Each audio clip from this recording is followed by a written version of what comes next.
এটা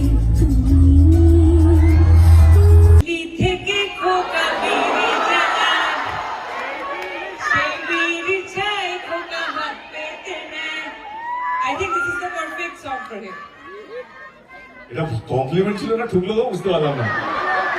তুমি আমাকে প্রথমে বললে তুমি আমার সঙ্গে ফ্রেন্ডশিপ করবে কিনা, আমি তোমাকে লাস্টে জিজ্ঞেস করছি তুমি কি আমার সাথে নাচবে?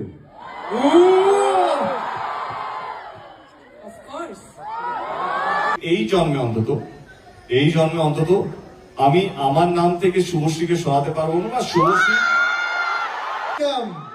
বললাম ব্লক ছিল, ব্লক থেকে আনব্লক করেছি, এটা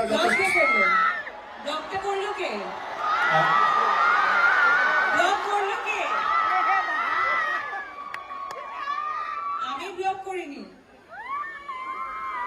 আচ্ছা নিয়ে এসো রাজদীপ, ফোনটা নিয়ে এসো।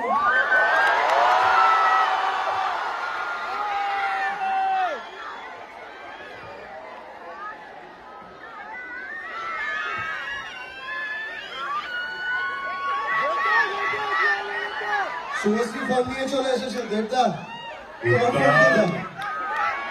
আরে ফোনটা নিয়ে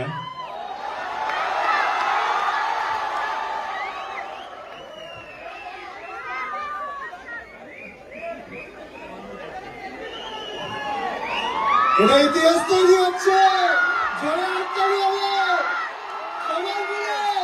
খারাপও লাগে মাঝে মাঝে যখন কেউ সন্তান করে। আমার Raj, I love you Raj, but তার পিছনে যে একটা হাসি ছিল সেটা আমাকে কষ্ট দিয়েছিল। সন্তান কোথাও মনে হয় আমারই ছবি, কারণ ভাগ্যিস আমার সন্তান বলে দেয়নি। সবই তো আমার। ধূমকেতু তোমাকে কোথাও ছাড়বে না।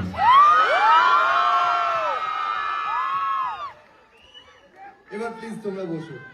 তোমার কোন প্রোফাইলটা লেফট অর রাইট? আমি অনেকবারই তোমরা আমার ইন্টারভিউতে দেখেছো, আমি সবসময় বলতাম যে ধূমকেতু আমার ক্যারিয়ারের বেস্ট। আমি প্রচুর পরিশ্রম করেছি। আমি না, আমরা কৌশিক আজকে জন্মদিন, শুভ জন্মদিন কৌশিক দা।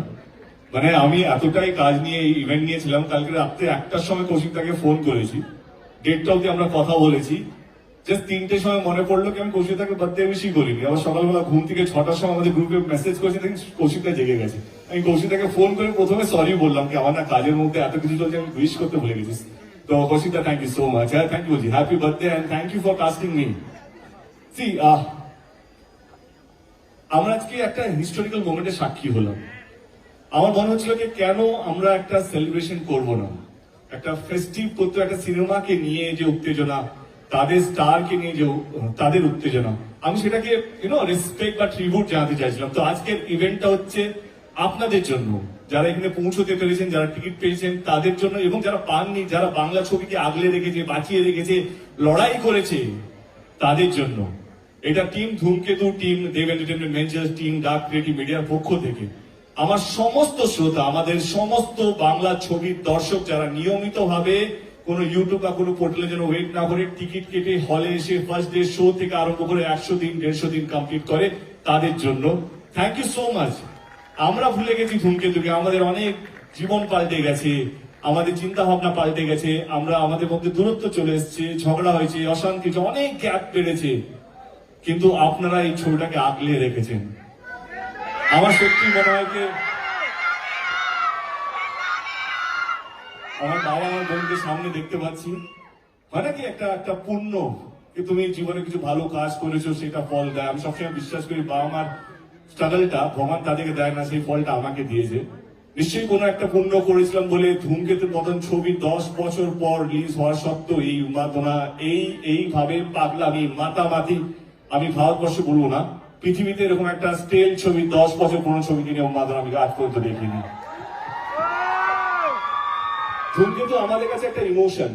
যদি আমি বুক চিরে দেখাতে পারতাম কি কতটা ভালোবাসা আছে এই ছবিটার প্রতি, তোমরা ভাববে because of Subhashree, because of so many thing. না না না, এই ছবিটা এমন একটা পরিশ্রমকে আমি শুনছিলাম, কৌশিকদা বলছিল কি এই ছবিটা শুধু আমাদের কাছে একটা সিনেমা নয়, কি একটা দারুণ লোকেশন, দারুণ কাস্টিং, যেটা আজকে বিশাল বড় একটা হিট জুটি।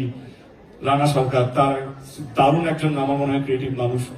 শুধু আমাদের কাছে একটা সিনেমা নয়, এমন একটা জিনিস হয়ে দাঁড়িয়েছে ধূমকেতু আমাদের কাছে, সেটা ইমোশন বা শব্দ দিয়ে আমরা বোঝাতে পারবো না। আর মনে হয় 14 তারিখে যখন আপনারা ছবিটা দেখবেন, আমি যে শব্দগুলো এখন বলছি অক্ষর অক্ষর আপনারা বুঝতে পারবেন ধূমকেতু কেন এতটা আমাদের কাছে প্রিয় একটা সাবজেক্ট। আমাদের রাগ অভিমান আমরা সব ভুলে গিয়ে শুধু একটা ছবির জন্য আমরা এই মঞ্চে এসেছি। বিশ্বাস করুন, আমরা হয়তো আরো ছবি করবো, লেডি সুপারস্টার থেকে লেডি মেগাস্টার হবে, আমি হয়তো অনেক কিছু হবো, কৌশিক আমি হয়তো আরো 40-50টা জাতীয় পুরস্কার পেয়ে যাবে, রানা সরকার হয়তো আরো অনেকগুলো ছবি করবে। কথা দিয়ে রাখছি, ধূমকেতু আমাদের জীবনে কারো জীবনে ফেরত আসবে না।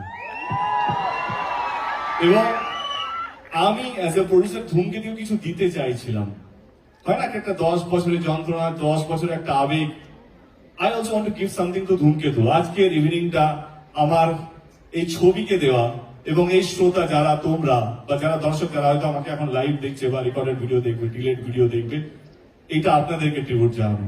Thank you so much. আজকের দিনটা এরকম ভাবে আমাদের সঙ্গে মানে কি বলবো সেলিব্রেট করার জন্য থ্যাংক ইউ সো মাচ।